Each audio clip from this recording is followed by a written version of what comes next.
We've had a lot of nieces and nephews who, have changed their diet, and it's an uproar in an Italian house. Yeah, but it led me down a path of loving stand-up comedy. How so? Because I think that you have to learn how to laugh at things that are difficult. Mm-hmm. And sometimes it was difficult, but if I couldn't laugh with them at myself, then I was going to be in big trouble. That's great. That's brilliant. So I had to figure that out. Yeah. Yeah, because if you fight back and take offense to it, either the relationships break up or you start eating meat. It's breaking bread. So nice to see you. Amazing. We met once before. We did? Yes, we've met once before in your beautiful restaurant. I'm embarrassed. No, don't be embarrassed. How long ago was this? This was, I'm going to put it at 6 months ago. Oh my God, I'm so sorry. It's quite all right, because I was with two famous people. Okay. And who you know well. Okay.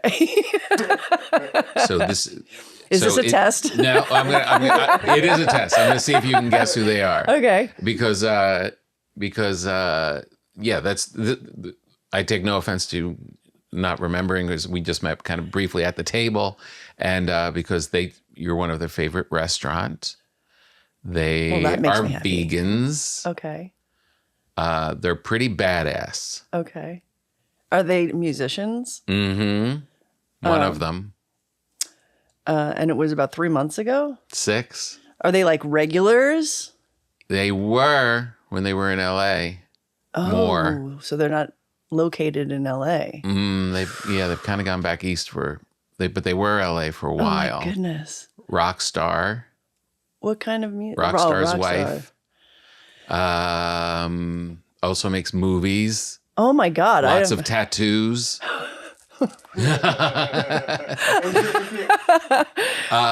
I'm just trying to think of who's in it. Do they live in New York? They live in, no, they were LA. They were LA, and they used to go to you all the time. Oh, wow. So it's not like Lars Ulrich and his wife. No. It's not, because all of the musicians I know are in LA still, though. Mm-hmm. Well, obviously not all of them. Yeah. He also makes films, scary films, scary movies. Oh my God. Rob Zombie and Sherry Moon. Yes. You were with them? Yes. I was blinded by the beauty of the zombies. I'm so sorry. They are beautiful.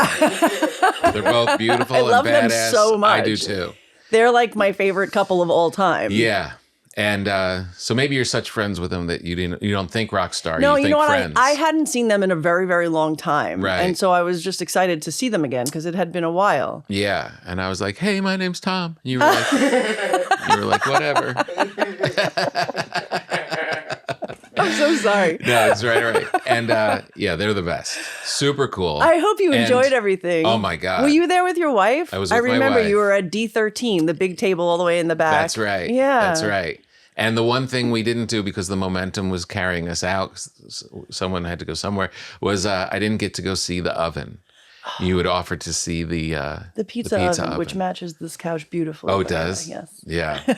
I baked this bread for you. Thank you. I can't wait to eat it. It's always odd. Thank you for bringing me something.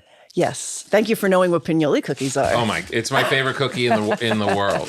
A pinoli nut cookie is amazeballs. When we first opened the restaurant, we started making them, and amongst other things, nobody in LA knew what they were. Mm-hmm. Pinoli cookies, nobody knew what they were. Broccoli Rob, nobody knew what it was. What year was this? 2018. Wow. Just, I think... Not long ago. Yeah, I think that the Italian culture in LA is a little flattened out. Mm-hmm. We're trying to revive it. I'll participate in that. We had Jimmy Kimmel on. Oh, I love Jimmy Kimmel. And he was, he would have the feast. He replicated the feast out here. Mm-hmm. And he's always pushing the Italians. So I'm all in. I think we should do more. Yeah, I think so too. This When is does he have a amazing. feed? Do you like them? Yeah. Okay. Now let me go right to it because our listeners, I'll probably have a little intro on this, but you run this amazing Italian restaurant, and not only is it like a cool hang and great pizzas and great everything, but the kind of the hidden fact is that it's a vegan restaurant. Yes. And when you're talking about, I make a lot of Italian at home, and, a lot of it just ends up vegan by mistake, just doing stuff with tomatoes or whatever and pastas and stuff. The baked goods, though, how do you get a pignoli nut cookie to taste exactly like every pignoli nut cookie I've ever had without using butter? I mean, you just have to have good vegan butter. That's really the only thing, because I don't know pignoli cookies to have eggs in them. Although, I'm not known to be a baker, but I do my best with certain things. And Yeah, this is so good. Something like a pignoli cookie was like something that I just missed so much as a kid. Like I used to eat them, and then I couldn't eat them anymore, and I was like, I got to figure this out. When did you go vegan? So I've been vegetarian since I'm 10, and it took me a few years to figure out the vegan thing. Probably by the time I was about 12. Oh wow, that's young. Very. Yeah. What was the influence? Where'd it come from? And this is my greatest question. I'm gonna ask you right now because it is the biggest thing on my mind. I went vegan for a while when I hung out with the zombies. I was so proud. Like they make veganism seem like The coolest thing you could possibly do. Yeah. And I was so like because it is, obviously. Yeah. And when I met him, I was like, I felt cool that I like was doing something that he respected and Sherry. And then I walked into an Italian deli, and all of the things from my childhood cascaded on my head. The smells of all of the meats and the cheeses and the whatever. And I started going back. Yeah. What at such a young age, how did you like I could see it like as an adult when you're out in the world by yourself, but when you're home growing up as an Italian, Yeah. and there's all these people around, Yeah. where did you get the guts to say I'm not eating that? I just love animals. Mm-hmm. And I always did when I was a little girl. It's Just you. It's just part of who I am. I just love animals. Yeah. But as a little kid, you don't really understand how food gets on your plate. So No.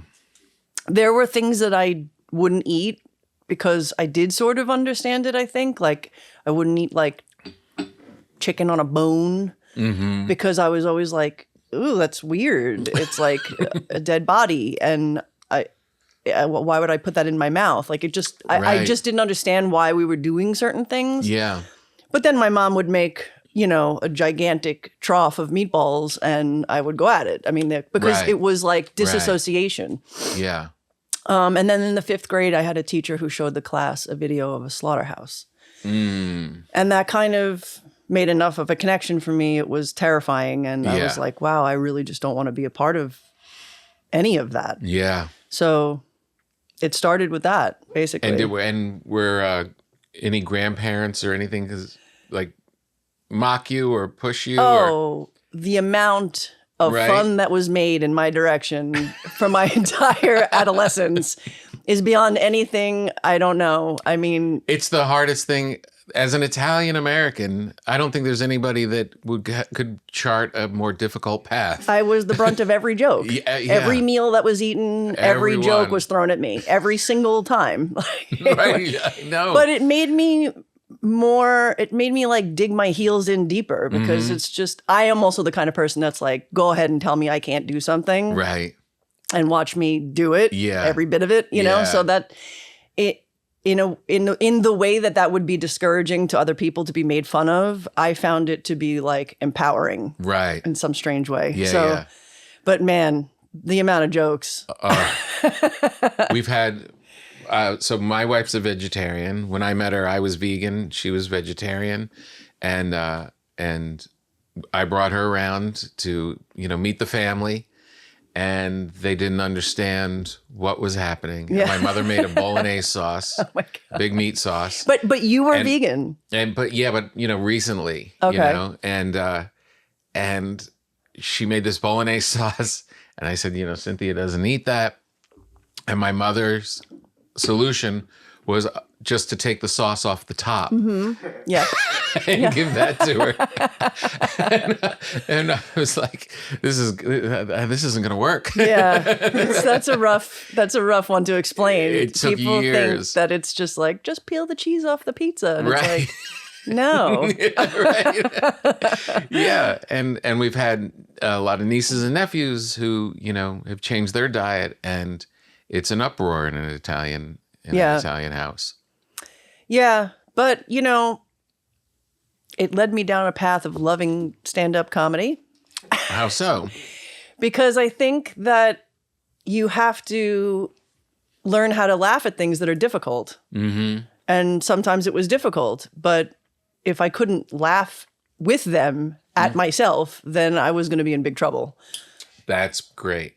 That's brilliant. So I had to figure that out. Yeah. Yeah, because if you fight back and take offense to it, Yeah. either the relationships break up or you start eating meat. Right. And I love my family. So Yeah. it's like that's the most important thing in the world to me. My choice to not eat animals shouldn't be a reflection on them in any way. Yeah. But it is a reflection on me. So Yeah. I had to learn how to find the humor in it, basically. Yeah. And I can laugh at it. I don't think it's funny. Right. In the sense that I think I'm doing something that's positive and beneficial to animals. Yeah. And it turns out, it had nothing to do with it when I was a kid, but it turns out it's also really good for your health and also the environment. But who cared about that when I was 12? Yeah. Not me. Right. I just didn't want to kill like that beautiful little doe-eyed, it just was Yeah. so strange to me. That Did you have pets? I had a bird. Oh, yeah. I wasn't allowed to have a dog or a cat growing up. Where did you grow up, by the way? In Long Island. So I'm from Brooklyn, but our neighborhood started to get a little rough around the edges. So they moved us to Oyster Bay, Long Island. Okay. And so I went to school there. We spent a lot of time still in Brooklyn because all my family lived there. And Yeah.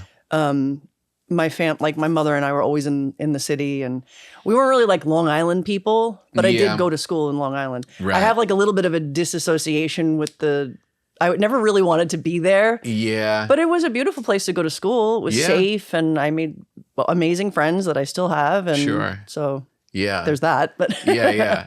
But yeah, when you're growing up in Brooklyn, there's a certain New York City Brooklyn just thing, has so much more culture, and Yeah. it's so much more interesting. Yeah. I grew up in New Jersey, Mm-hmm. northern New Jersey, and we had family in Brooklyn and stuff like that too. But we grew up in New Jersey, and it always makes me laugh when I tour around and perform back there that the people from Long Island are like New Jersey, and the people from New Jersey are like Yeah, Long Long Island, yeah. And you're like, you're exactly You're the same. people. There is no difference. No, like The literally. only difference is you root for the Mets and they root for the Yankees. That's And like it. you're accustomed to deer and we're accustomed to raccoons. But other than that, Yeah. Exactly the same. Do you have brothers and sisters? I have a brother. A brother? Yes. And Whose main job throughout his entire life was to rip me to shreds. older? 13 years older. 13 years older? Yeah. And he was a bully? Oh, in the most fabulous way, though. Oh, okay. When we first opened the restaurant, somebody did a social media post, and my brother, being, the professional fun poker that he is, Yeah. commented on some post that we did saying like, but bacon, but what about, and somebody from Mercy for Animals came straight to my defense, like, how dare you talk to her like that, blah, blah, blah, blah. And I'm like, guys, settle down. It's just my brother. It's his job. Let him do his job. Let him feel good about it. Yeah. This is our routine. This We've been is doing normal. it for years. Yeah. Amazing. Who was the best cook when you were growing up? Was it? That's hard because my grandparents, my dad's side, were professionally cooking. So I would like to say them, but they died when I was pretty young. So, my grandpa died when I was pretty young. And my mom and dad were both amazing cooks and kind of different styles. So I'm so spoiled. I mean, Were when they it comes both Italian? yeah. When it comes to food, it's just like Yeah. I had, my mom was a little bit more traditional Southern Italian. My dad's family came from Calabria, so it was like spicy. And everything he made was just spicy with a little sweet. And so that's Really? that's my kryptonite. I'm just like, that's what I love so much. Yeah. He used to make these hot peppers for us when I was really, really young, because he was like, it's going to make you strong and it's going to make you tough and all these things. Oh, And really? And we would have contests to see who could eat the most hot peppers. And now I win. My dad is now 84, so I finally win. He's out. He's tapped out. He hasn't fully tapped out. No. He still plays the game, but a little more slowly. What kind of peppers are in the challenge? Is it? Well, in New York and in New Jersey, we had the Italian long hots. Did you ever eat those? You can't get them here. No, you can't. Nobody knows what they are. It's so No. strange. It is really strange. But he would make those every Sunday. And it was always a variation of, oil, garlic, breadcrumb, and some kind of nut and some raisins or something sweet. But pretty simple. Yeah. And it was always vegan, turns out. Yeah. A lot of things that we ate were vegan. That's the beauty of it. Yeah, that's the thing that people don't realize. And when know. I started, my mother said, "Yeah, but what are you going to eat?" I was like, "I don't know. We'll figure it out." Yeah. And as we started going through it, I realized, well, I can eat that. Yeah. Well, I can eat that. Yeah. Just leave the cheese off the top of it. That's it. I know, exactly. This is a funny side note. You have a recipe in the book for minestrone. And I came home last night and my wife had made minestrone and vegan. And I was so pleasantly surprised. I was like, oh, this is so great. I came home, there's this giant minestrone. And she put cheese on it. And she asked if I wanted it. And I said, no, it doesn't need cheese. And she thought I was being a good vegan.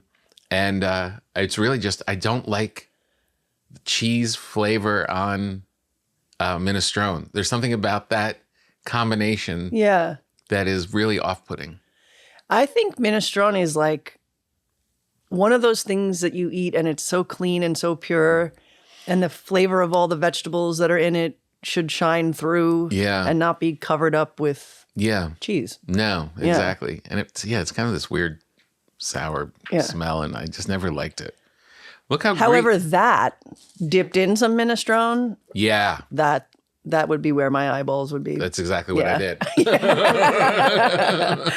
It's exactly what I did. I might have to make minestrone tonight. Oh, so good. So good. She went to walk the dog. She's like, will you keep an eye on the stir it? And I'm, yeah, I got you. And I immediately took bread and started going on, just dipping right in it. And she said, I'm just going to see if it needs more salt and pepper. And I didn't want to bust myself. So I was like, yeah, it's fine. It's fine. But taste it. Good idea. Yeah. What is the butter that you use for these pignolina cookies? I use Miyoko's, the European style salted butter. Mm-hmm. I think that's the best butter that's on the market. What's the best cheese on the market?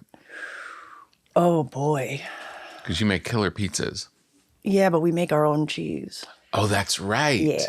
You make your own cheese. Yeah. How do you do that? Most of it is nut based, so the mozzarella is nut based. Cashews. Mm-hmm. And it's really kind of simple. The recipe's in there. Oh, it is? It is. Would I have it? Can people get close to doing it following this? Honestly, it's not that complicated. Really? It's really not. Yeah, it takes patience, because anytime you're making vegan cheese that you want to be melty and stretchy, you have to use tapioca flour, or at least that's what I use, tapioca flour. And that can go wrong really quickly. So you have to just be on top of it constantly while you're making it, constantly stirring and constantly like not letting it stick. Go wrong in what way? That it'll stick and just become a blob. Clump and yeah. Right. But otherwise it's easy. It's only a few ingredients and it doesn't take that long, and it's pretty versatile. Your pizzas are killer. Thank you. Yeah. What's your dough? Your bread was killer too. It's traditional. It's just we use fresh yeast. That's the most important thing. Right. I think natural yeast is a little harsh on the tummy, or at least on mine. Yeah. And we ferment it naturally. Yeah. And much like sourdough, I mean, it's Yeah. we don't use a starter.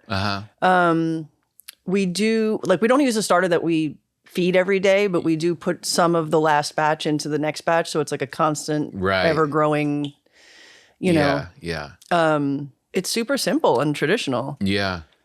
And contrary to what people think, there are no eggs or No. dairy products or whatever people think in pizza dough, or at least there should not be. No, there shouldn't be. Right? I don't know how other people are making their pizza, but Yeah.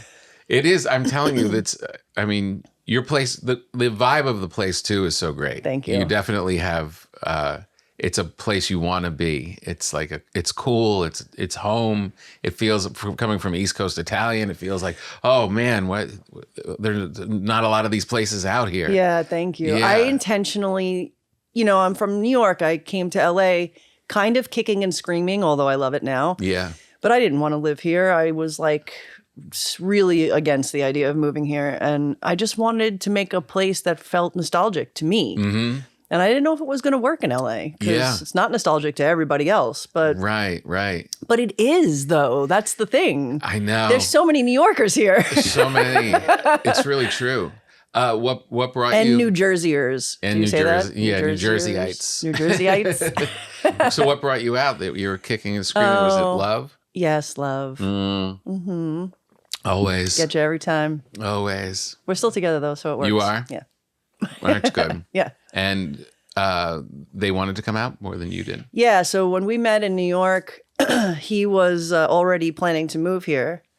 And I was like, why are we on a date right now? This is such a waste of time. There's no future. Well, I would never move to LA. That's literally what I said. Yeah. I would never move there under any circumstances. Oops. Turns out he was just handsome enough. Yeah, I figured, it's time to make a concession and try something that makes me uncomfortable. And if I hate it that much, I could always go back. Brooklyn's not going anywhere. Yeah. Yeah. Except that literally the next day, my $1,900 apartment was, I think, $3,800. My landlord was like, "Are you sure?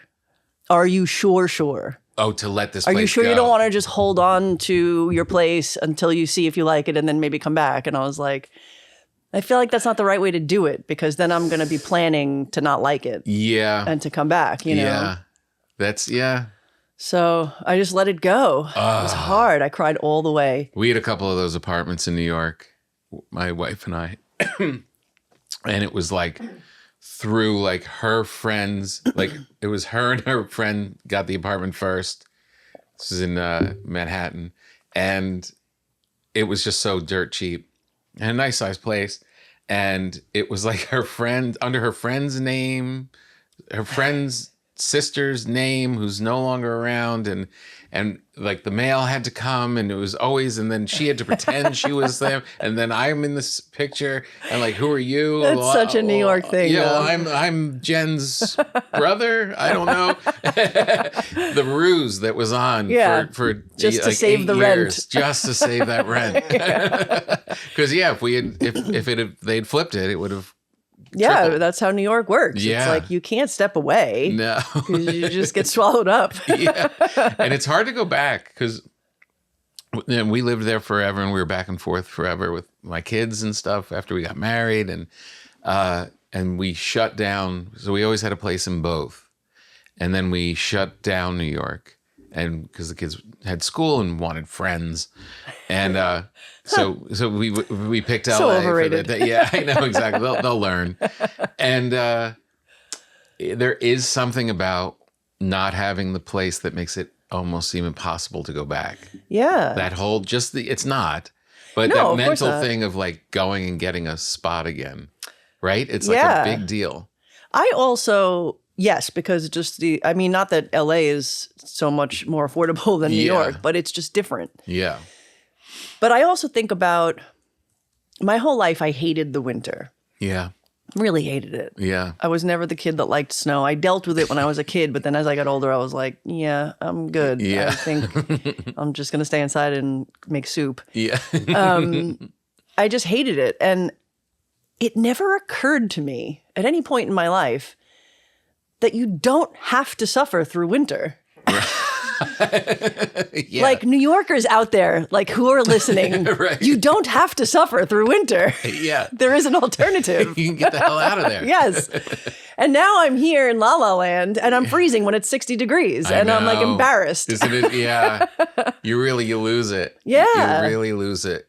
You're like Definitely takes putting the on edge a puffy off. coat at 65. Like, woo. Ooh, I always have a scarf on. It's like 70 degrees out. Everybody's like, what is wrong with you? I was just talking about that today, like putting out Halloween decorations. And it's like, in October, it's going to be 100. Yeah. It's going to be 100. All this stuff's going to melt. Do you visit? Like going back and Yeah, forth is the of key, course. I think. Yeah. I mean, I still love it. It's my city. It's Yeah. never going to change. You can't, Yeah. you can't ever fall out of love with New York. I think No. when you grow up there, there's just some special magic Yeah. that place provides that it Always. probably doesn't provide people who didn't grow up there. I mean, No. I think it's a different perspective. They're overwhelmed by it. Yeah. They think it's too much. Yeah. And when you're there, it's like, no, this is just enough. Yeah. It's very comforting. I know. Like the last time I was just there a month ago, and like the minute I got out, like I took, the JFK, the little train to Yeah. Jamaica Station and then to Penn Station. And I stepped out of Penn Station and I was like, I know. there was just sirens everywhere. And like Chaos. homeless people asking for food. And I was Yeah. just like, this feels so normal. Yeah, this feels so nice. Yeah. I know. I had an appointment last Monday and early in the morning, and I came out and I was like, oh, I got to get back down to the hotel down in Soho. And I was like, it's so nice. I'm just going to walk. I haven't walked. Yeah. Why am I getting an Uber right now? And I just went for like an hour. Yeah. And just the amount of conversations, signage, people's faces. I had more experience in that walk 100%. than I've had out here in probably like 6 months. Yeah. You know what I mean? Yeah. But And the one thing I it's loved, easy to live like, here. especially working in restaurants and stuff, was like I mentioned the homeless. So that obviously there's homeless people everywhere, but here you have to really sort of, not to say you don't have to be careful everywhere, but you have to really sort of be careful. Yeah. But my favorite thing in the world was to like be testing a bunch of food and then just bring it outside Right. so that you don't have to waste anything. And they're so grateful. And it's like and sometimes the best critics, Yeah. Yeah. like, no, this is not good. It's too crunchy or whatever, Right. Yeah. And I miss that interaction, and Mm-hmm. I feel like here it's a little bit more nerve-wracking because you're really not sure, like, Mm-hmm. I don't know. There are some people who are outside the restaurant who I feed very regularly. Yeah. But, But there's there's something about New York, even just all the people on the street are just like part of like an organism. Yeah. And it's just different. No, you're right. I mean, this place is isolating. LA's isolating as Yeah. a city. And for people that are suffering like that, it's got to be even more so. more alone. Yeah. More, yeah. No, it is I never understand that with restaurants, even like in Las Vegas and stuff, that people throw stuff away at the end. Like in Vegas, when I would do these things, like the big, giant, like tons of food. Yeah. And like the laws don't let them give it out. Yeah, because if you make somebody sick, it's still your responsibility. Right. It's an interesting law. Yeah. Yeah. It's really strange. I mean, it's to protect people, so it's for a good reason. But Yeah, but it seems so wasteful. Like there's got to be another way to kind of. but figure it besides the sort of leftover stuff that you're trying to get rid of, there's mistakes that happen all throughout the night in a restaurant. out. Right. Somebody orders a pizza. Oops, they forgot to tell you they have a nut allergy. So now you've made this pizza. What do you do with it? There's only so much pizza that my staff can eat, although they Right. would argue that. Yeah. Yeah. They've all gained like 10 pounds since they started working with me. Yeah. But you got to bring some of it outside sometimes, Yeah, It's like, yeah. Right. Exactly. Yeah. So at what point do you start, as a kid, start noodling around in the kitchen with all these elders? Yeah. Where you start to kind of fall in love with the process? I mean, I was pretty young. It was not in a serious way at all. Yeah. But my parents were sort of like, my parents are very, very supportive. My father made fun of me. That's the male way in my, in my family. My mom was a little bit more like, okay, I'm going to read every ingredient of everything I buy for the rest of my life. Like she would just on board. She was like, I'm going to do the job that I'm here to do. Right. Which is amazing. Yeah. Because other people's mothers would have been like, you're going to eat what I make or you're not going to eat, Yeah, yeah. But I didn't have that. So they were kind of like, they cooked every night, every single day. So it was like, we want to make sure that we're doing what you want, but we're not exactly sure what that is. Mm-hmm. So be in the kitchen with us. So I started to just be in the kitchen with them. Not that I knew how to cook, but I would just be like helping around with like the smaller parts of whatever they were making. And it was so much fun to be in the kitchen with them. Right. And then you realize like the kitchen is the cool place to be anywhere, whether it's in a house, in a business, it doesn't matter. That's where the party is happening. Every party we have, it's the biggest challenge is getting people out of the kitchen. Yeah. Yeah.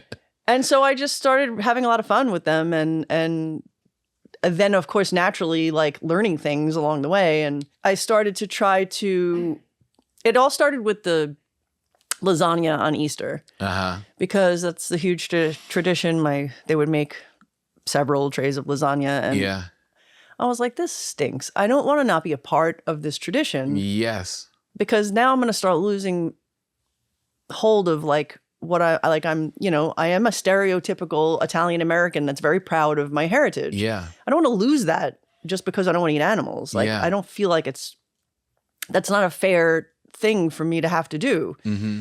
And so I just didn't want to accept that. So I tried to make lasagna on Easter when I was like, I don't know, I think I was like 14.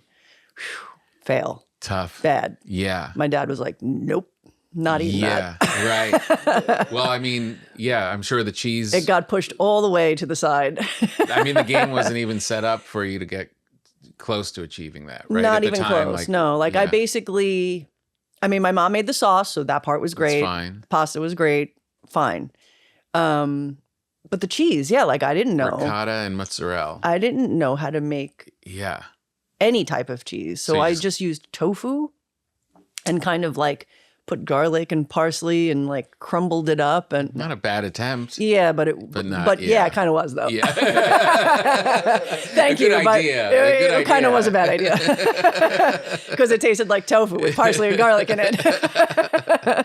But like the tofu as a replacement for like eggs in a breakfast burrito, like that. That's delicious. Yeah, that really works. I also didn't figure that out yet, but But I also didn't grow up eating breakfast burritos, so no. I didn't have that luxury or need. Yeah. So it took me a while to figure it out. That I started blending the tofu, and then I learned about nutritional yeast. Mm-hmm. Yeah, that's huge. Mind blown. And then I started learning about nuts and how they provide this other texture, and then the game was on. Right. Yeah. So what was the first achievement? When did you nail the So lasagna? the first achievement was so every Sunday, because lasagna was Easter, but every Sunday my mom, it was pasta Sunday. Yeah. Like we all have. Yeah. And they would always have family day. They would have a giant bowl of like fresh ricotta that they would put on their pasta. And I didn't get to have that. So that was what I was just trying. And I knew in the back of my mind, okay, if I could figure this out, then I could probably figure out the lasagna thing too. So let me just figure this out. Yeah. And I knew that I was onto something because I would make it, people would taste it. Oh yeah, kind of. Yeah. Whatever. Mm. And then one day I made it and my brother tasted it and he went, yeah, and then he did this. And I went, oh, yep. What was that? I saw that. And that's when I knew I was like, okay, I think I've turned a corner. Yeah, yeah. And that's so exciting. And that's the part of making food that's so exciting. When you figure something out that somebody who swears to not like it ends up liking, you really feel like you've accomplished, And what was that ricotta? How about? It's in the book. It is tofu based, but it also has cashew in it, and it's just a combination of the fluffiness of the tofu and also the fattiness of the cashews. Right. Together, is the proper texture because you don't want to have no fat and just fluff. And you don't want to have Right. all fat because then it's just like spread. Right. So, yeah. Talk about fat. I mean, the spignoli nut, it's like it's been dipped in butter. It's like yeah. really, like it's nice and shiny. Really. I mean, it's almost like your journey of discovering this stuff. It kind of is in sync with the way that culture was kind of evolving. Because I mean, there was no options out there for people who were going to eat vegan. Like there was like one kind of a cheese and not great. And you would go to restaurants and it was like insane. Like don't even say the word. Yeah. And like I used to, when I was starting my stand-up career, I would go to Cleveland, and Cleveland, meat and potatoes culture, pastrami. And I mean, it was just, there was one little health food place around the corner from the club where you could go and get healthy vegan food. One tiny little place. And, no vibe. No. Like a storefront. And it's mostly like hummus and sprouts, let's be real. Yeah, right. It was rough. 20 years later. And that smell. Yeah. You know the smell? That yoga mat smell. I know. Yeah, it's very universal. 20 years later, every restaurant, they opened up this main street with like these really well-known chefs, and some are just vegan, some have, but every menu has something on it. Markets have all of these different options. Like if you were to go and eat that way now, it is night and day from when it started. And it's kind of the story you're telling. It's like that was happening while you were evolving. Yeah. I mean, I was lucky enough to be in New York. Yeah. And so we had a handful of institutions that will be famous for the rest of, at least in my head. Yeah. As like the first places that were really doing it right, Yeah. But in other places outside of New York, I mean, in Long Island, there was nothing. No, zero. Nothing. Like it was embarrassing that it was so dry. It's crazy that there's no even thought. Like it's not that they were rejecting it. It just wasn't even It wasn't even a thought. Yeah. It wasn't part of a conversation. Yeah. Unless they were making fun of me. But even that was like, let that happen, because then you're talking about it. And at least there's some kind of awareness, even though in your mind you're making fun of me. It's in your head. It's like a seed. You plant a seed, because I can't tell you how many people made fun of me my whole childhood who are now vegan. Right. Really? And I'm like, it was a seed. Yeah. I dropped it. I sprinkled it around. Yeah. And I just stepped back. Yeah.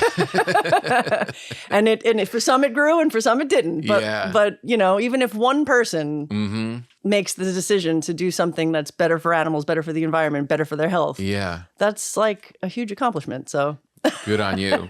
Back to the bird. What was the bird's name? his name was Eddie. Eddie. Yeah. Eddie. What kind of bird? He was an Alexandrian ringneck. What's that? A green parrot. A green parrot? Yeah. Could he talk? He said a few little things, but not really. Yeah. He said, I'm a good boy. Turns out he was a girl. I had the first transgender parrot. Why did you end up with a parrot? Was it your wish? I wanted a dog. Cats. I always Right. wanted cats. A cat. I'm an animal person, but I'm a cat person. Yeah. And I did have a colony of cats that I took care of that were outside. Uh-huh. But I wasn't allowed to have an animal inside except like hamsters and like these smaller things that like, they didn't have like a long lifespan. Yeah. The amount of hamsters that like, how many times can your little tiny child heart break, you know? I couldn't handle it. So my brother took me there was a store in Long Island. There was this like local guy who was like a real wonky guy. His name was Mark, and he had like his own TV show and everything on like the local news. Yeah. Where he would talk about, how to deal with certain pets and like animal psychology and all this crazy stuff.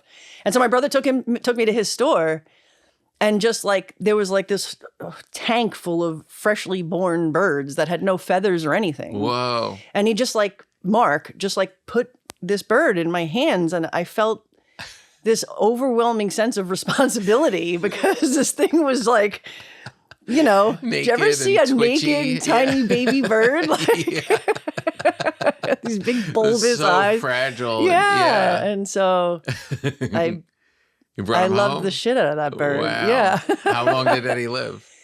Oh Longer my than God. the hamsters. He lived like 30 something. He Whoa. just passed like, No. yeah, like maybe 7 or 8, just before the restaurant opened.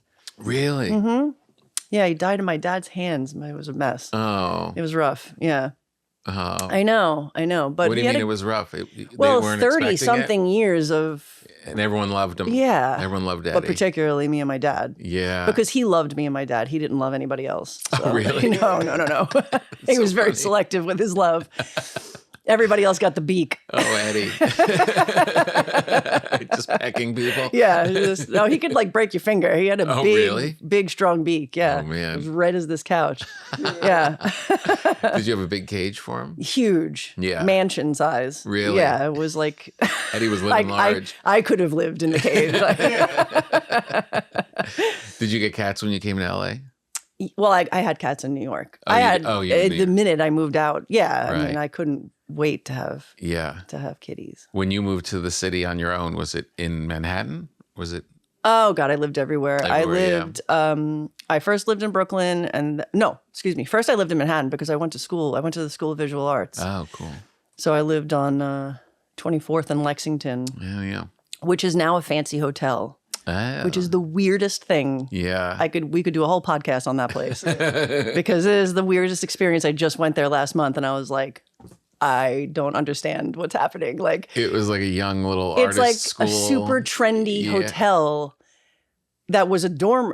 Yeah. Anyway, I don't want to go down the tangent because I really could lose track of what I'm talking about. But I lived there for 4 years.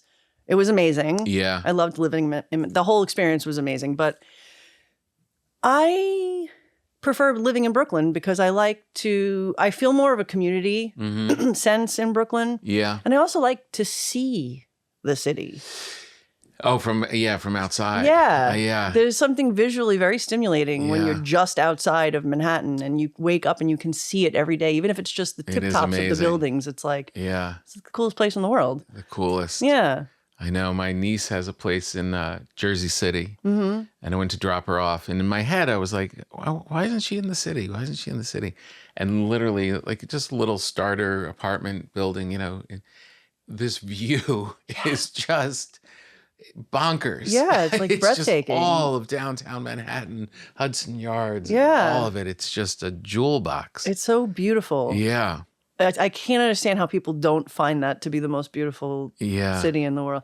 You know, when you're driving over when you're on the BQE and you're driving over the bridge and there's perfectly placed the enormous graveyard. I don't even know what the name of it is. Yeah, gigantic. The graveyard and then the whole skyline behind it. So it's like two skylines. Yeah. It's like a skyline of tombstones and mausoleums. And then the New York City skyline. And to me, that was always the most beautiful thing. I never could get sick of that view. It's just like, makes me so happy. Yeah, there's depth to it. Yeah. There's real depth to it. All of it. I think we might be convincing ourselves that we're moving back. I think this is going to end up, I'm going to have a long conversation with my wife and you're going to... Oh my God, no, I don't want to suffer through the winter again. I can't do it. My wife, if I said we were going back, she would just walk out and get in the car. Me too, yeah. She would just, there's no part of her that would say, no, but I'm the one kind of hanging on. I'm in the same boat, exactly. Yeah. There's no way. He didn't want to be there in the first place. Right. He's not from there. Yeah. And he didn't want to stay there. So it was like, he couldn't wait to get out. So when you're knocking around New York as a single person, a person out of school and stuff, what were your favorite places to eat? Did you have favorites or were you too poor? Yeah, no, I definitely had favorites. A lot of them were the old vegan places, though. Like Angelica's Kitchen was my absolute favorite. Yeah. Which, funny enough, is right next to a place called John's, which is an Italian restaurant. Uh-huh. And Angelica's used to spill out. People would be waiting hours to get a seat. And this very intelligent man who owned the restaurant next door called John's on 12th, I think it was called,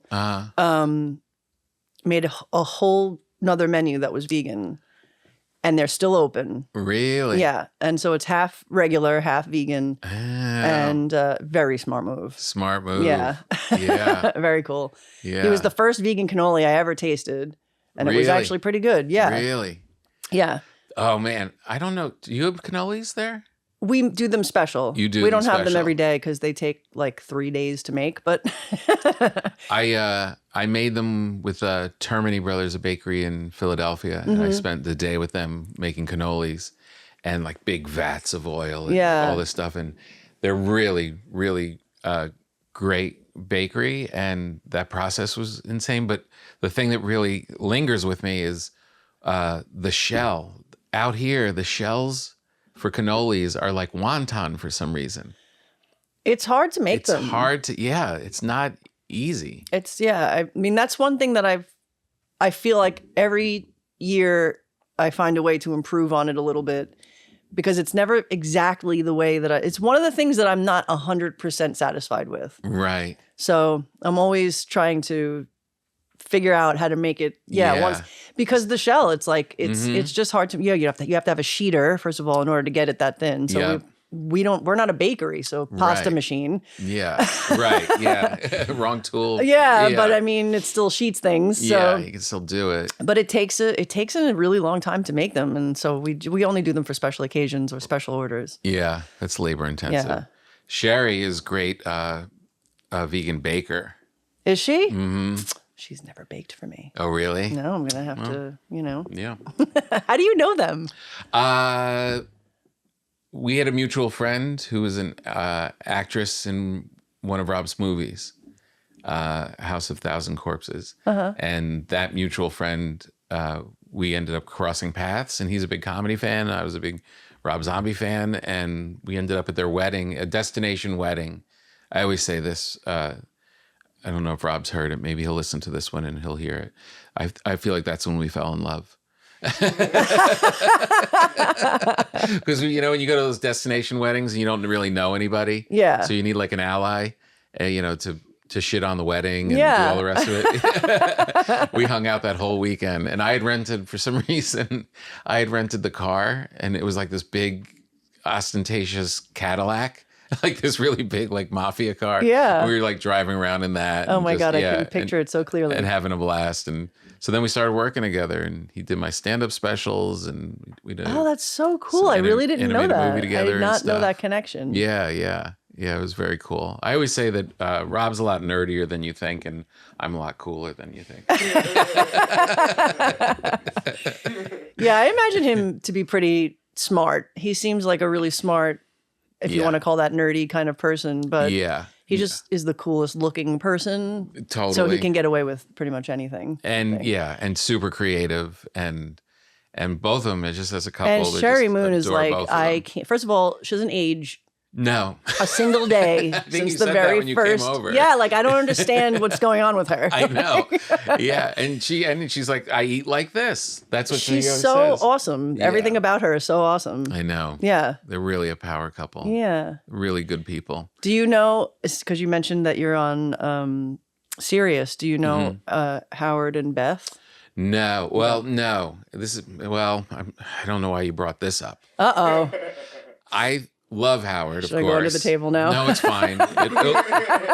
Maybe Howard will listen to this. Yeah, Howard. I, of course, grew up on Howard. My mother listened to Howard when he was on NBC in New York. Remember that? Like AM radio, like with Imus, like during that Yeah. year. Like my mother, very beginning of Howard. Right. And I was a kid. What a cool mom. Cool mom. Yeah. And listening to Howard on the way to school. I was a kid. It was just great. And so I've always adored him, of course. And then I get into this business, and now I want to be on his show someday. That would be great. And for Me Rob's too. birthday. Let's ambush him. Yeah, let's ambush him. Yeah, you work, Beth, because I think I'm out of the loop now. So I got invited to a birthday party at a restaurant in New York, and it was Rob's like birthday dinner. Uh-huh. And They share a birthday. and Howard, they do? Howard and Rob. I didn't know that. Maybe this is where I blew it. Because there's only like 6 of us. There's like nobody there. And I'm like, oh, finally, I'm going to be friends with Howard, and I'm going to finally get on the show. Uh-oh, what did you do? This is really nice. I don't know what I did. I thought it went well. I thought we were having a good time. I did blurt out, Yeah. I was playing it cool the whole time, and I did blurt out how meaningful when Sam Kinison died, the comedian Sam Kinison, when he died, and it was like they were doing, he was a huge friend of Howard's in the show, and they like were live reporting like that it had gone down and all that stuff, and I said to Howard, it was so, I just have to say, and then the fan came out. Yeah. I was just kind of hanging as Rob's friend, and now the fan came out of like, it was really great, and he kind of gave me the, yeah, okay. Like he didn't want to talk about it. I mean, I thought it was cool. And that's like a deep cut too. That wasn't like, I don't know. That wasn't like, I really love Fart Man. Yeah. He loves that people love him. I know. I don't know that would be a turnoff. Yeah. But you know what I mean? He loves nothing more than knowing that people love him. But there's a weird thing. Like, I don't have a lot of pictures of me with famous people because you hang with somebody and you don't want to bother them and you want to just think, you want them to feel like you're just 100%. A guy and they're just a guy. And the minute you go, how about a picture? Yeah. Then you're back to one of the fans. You went, yeah. I didn't ask for a picture. I just blurted out a little. It's a good thing you didn't ask him for a photo because then he would definitely have written you off. Yeah. Well, I should have asked for a photo because he wrote me off anyway. I could have had some proof. And he's a lot of comedians on. I don't know. I blame Gary. Everybody does. Yeah. Yeah, that's how that system's works. Baba Booey. Yeah, that's why the system works. No, and I always love it. And look, and by the time I got a little more well known, he's now like, he is. It's rare to have like people who aren't super famous on the program. He has some on there. But yeah, so it didn't work. I know, out. unless you're like Jill from Pennsylvania and you just get lucky with a call in. Yeah. You can't. Yeah. You can't. So you're friends with him? Friends with him. He's like my uncle. He is? No, I've never met Howard Stern. Well, I figured Beth. I just feel like he's my uncle. He's all of our uncle. I figured with Beth and the animals, maybe there'd be something. I had an email communication with Beth once because I desperately wanted to adopt two. She had these two beautiful, precious little black kittens. They were siblings. Oh, yeah. And I wanted them so badly, but yeah. She was like, "You're in LA and I'm in New York." And I was like, "I will fly there." And she was like, "It's just not necessary." Right. There's lots of cats. She rejected me, so. So we've both been rejected. Yes. Jeez Louise. They're a tough couple. But I have a whole page in my book dedicated to Howard and Robin because I find them to be inspirations to me. Yeah. I know that sounds very strange to a lot of people, especially maybe women, but we all find inspiration in different ways. And I just think that, Howard was like the most unlikely person to be who he has become. Mm-hmm. And like I said earlier, that like, tell me I can't do something and then watch me do it. Yeah. It's like that, he has that same type of attitude. Like he wasn't meant to be who he is right now. Right. He just made sure he became that person. Yeah, yeah. And I find that very inspiring. And I was friends with Robin for a brief moment in time. Uh-huh. We were even going to go skydiving together. Wow. But we lost touch once I moved to LA and now I have no idea how to get a hold of her. But yeah. I wish I could so that I can send them a book though. When you say send it to Gary. Yeah.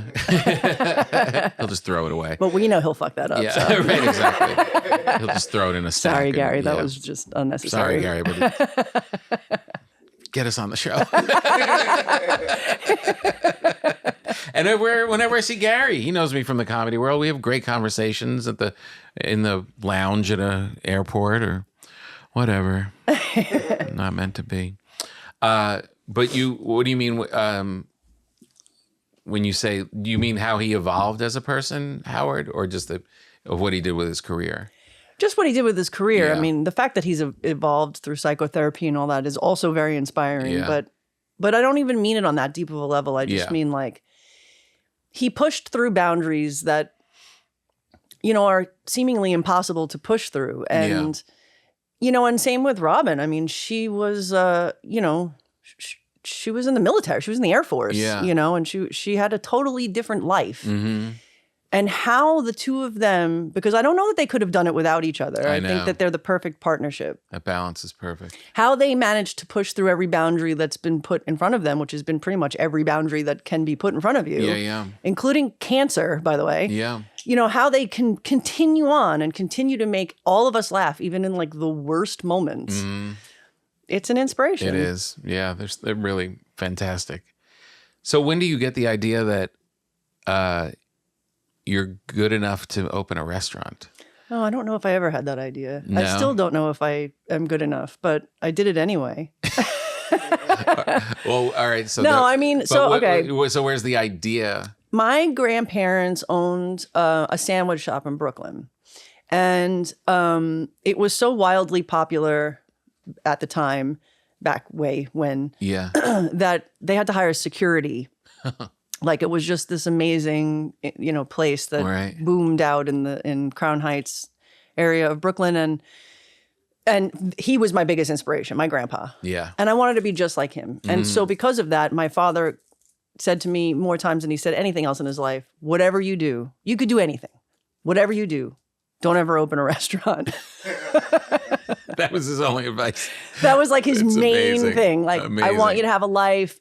I want you to, be able to travel. I want you to enjoy your life. And if you do your life like Grandpa did his life, you're not going to have any of those things because you're just going to be married to an institution and you're never going to be able to leave. Yeah. And there's truth in that. Sure. But there's also like the ultimate joy that you can't ever possibly explain to somebody by having that. Yeah. You kind of don't need all that other stuff because you're experiencing it at your place. Yeah. I mean, I make time for friends and family, the ones that are important. Yeah. You know, now we've been open 7 years. I make time for travel again, but I did get quite a bit of traveling in before I decided to open, just in case. Yeah. Yeah. But yeah, he was just like, please do whatever else you want to do and you'll do it successfully. Just don't do that thing. So I went to art school. I had a career as a photographer and I just hated it. Yeah. I really did. I mean, I don't hate art. I love art. I hate the idea that I have to use a camera or art in a way I don't want to use it in order to make a living. Right. And that kind of defeats the purpose of being an artist, you know? Yeah. So I was never really feeling fulfilled in that way. And so although I was doing it, I was also like, going to people's homes and teaching them how to cook. Mainly people who were sick, because those were the people who had an open mind to listen to eliminating meat and dairy from their diet and these types of things. So it was a lot of like people who had cancer or people who had like serious illnesses. Yeah. And I would go and show them how to make food. Basic things, nothing crazy. Yeah. But I loved that so much. Right. Yeah. And then I realized, like, what am I doing? I'm just going to go work in a restaurant and see what happens. And so I did. And that was the end of everything. Where was that? It was at a place called Pure Food and Wine, which was a very famous place in New York, and is very late in my life. There's actually a documentary about that restaurant because it's no longer open. And that one, with all the controversy. The Bad Vegan. Right. It's a bad documentary is what it is. But is it? I think it's unfair, but I wasn't there for any of that. I had come and gone already by that point. I was there for 5 years. I had the best experience of my life. Super popular. Most amazing job I've ever had outside of my own business. Yeah. I had the most fun. I made the most friends that are my best friends to this day. I learned everything. I mean, when I tell you, like, it was better than 20 years of culinary school. Right. It was just like the best experience. Remind me why that went south? The owner. Was there a murder? No, there was. That would have been more interesting. Yeah, but there was some. No, it was a money. It was a scandal. Right. It was a manipulation of sorts that just got totally out of control and very unfortunate. Unfortunate because it was like a high-end vegan spot. It was a beautiful place. Yeah, a really beautiful place, and it shouldn't have happened that way. Yeah, that's too bad. And people who worked there, who had been working there since the day the doors opened. Yeah. Families inside families literally working that place. So like the whole family lost their job. It was just it was just a crappy thing to have happen. But anyway, I wasn't there for any of that. Yeah. I had already moved to LA. So. Yeah. Yeah, so that was the first like professional kitchen job that I ever you loved had. it? You felt like this is my home? I loved every Yeah. minute of it. Yeah. I loved everything about it, especially the frustrating, difficult things. Isn't it funny that if you really love something like those, the things that all the reasons like your father said, don't do it, Yeah. don't mean anything because you Yeah, love they it just so get much. lost because Yeah. the love is so powerful that Yeah. it's passion in a way that like those other things don't give you. Yeah. You know? Yeah. For whatever reason, you connect. Just the culture of a restaurant too. It's like, yeah, it was fun to go to people's houses and teach them how to make food because I felt like I was doing something that was like positive and important. Yeah. Yeah. But working in a restaurant with the other people who were working in the restaurant, it's like a whole thing. Yeah. That's just, I mean, you're either built for it or you're not. No, exactly. It's not for everybody. No, exactly. I mean, the very, very first day of work at that restaurant, the way it was designed, you walked into the kitchen and you had to go downstairs to get changed into your uniform and come back up. So you had to walk through the kitchen in your regular clothes. Yeah. I walked in first day. I don't know a single person, not one person except the chef because he hired me. That's it though. And it was Pedro's birthday. Who the hell is Pedro? I have no idea. Yeah. But I had to do 8 shots of tequila before I got to the steps to put my outfit on. For Pedro. I love Pedro. And that was just like the introduction. It was like, you know. My people. Yeah, I was like, oh, this Yeah. is where the party is. This is where everybody is like just coming together in this. It doesn't matter what language you speak, where you're from. Yep. You know, what your social economic level, none of it matters when you're in that kitchen. Yeah. All bets are off. And that's awesome. I worked in restaurants only not in the kitchen, just in the serving busboy element of things. And the just being in that environment is just fun. Yeah. It's just fun. After hours. the best. Yeah. It's like you're closing up at 4 and people are still drinking and having a good time. And Yeah. it really is a super fun culture. Yeah, especially like in New York, where it was during a time where people were like really out. Yeah. And, you know, really trying to like enjoy their lives. We were like just a couple blocks outside of Union Square. So it was like the heart of the city and it was so great. so cool. So when do you open your spot? When is So Pura Vida? we just celebrated 7 years just 7 on years. Sunday. Yeah. So it was 2 years before the pandemic. I'm dating this podcast if I say that. No, but- you're good. Okay, 2 years. yes. 2 years before the Yeah, 2018. pandemic. Oof. Yeah. So you open and people dig it, and then you got to close it down. We never closed. You never closed. We closed the inside. We weren't allowed to have people come inside, which in my mind meant we were going to close. But Yeah. this amazing thing happened where people showed up, ordered their pasta at the door that we weren't allowed to let you inside of, and sat right on the sidewalk to eat it.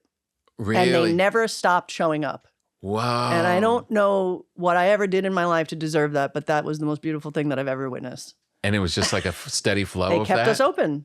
Amazing. Yeah, it was amazing. You must have, yeah. Because I thought for sure, I was like, I mean, I always say failure is not an option, but sometimes life just throws things that out of your control. Yeah. And you have to pivot. And we pivoted 100 different times, but Man, oh man. it was just incredible to survive that. You know? That's fantastic. And then the city did allow us to build a patio outside, like right on Santa Monica Boulevard that we Right. had for 2 years, which, you know, definitely saved the business. Yeah. And then they ripped it down. Oh, they did? Yes. Yeah.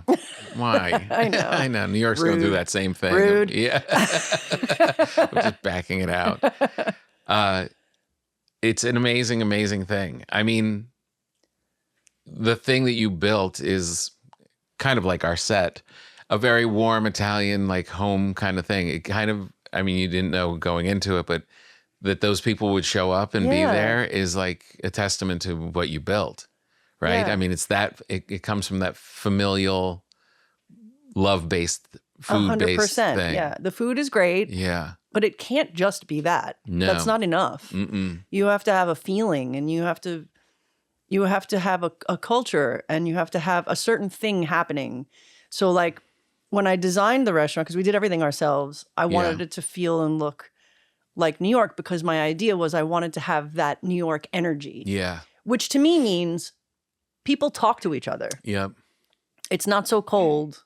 Yeah. Where like you're sitting next to somebody and you're like Right. just trying to pretend like they're not, rubbing against your arm. Yeah, like a strange You're like Subway intentionally rider. rubbing it. Like you're like, here, taste my pizza. Here, have a. Yeah. Like that's what happens at the bar. Like Yeah. people start sharing things. It's wild. I can't believe this kind of stuff happens in LA. Yeah. I have to be honest. It's amazing. But it's really cool. Yeah. And so many guests now know the other guests. Mm-hmm.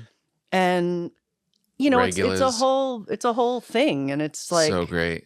the reason why we're still there. Yeah, amazing. But I mean, the story you're telling with those roots, it's like if you were to just come in and try and mimic that, it's not going to work.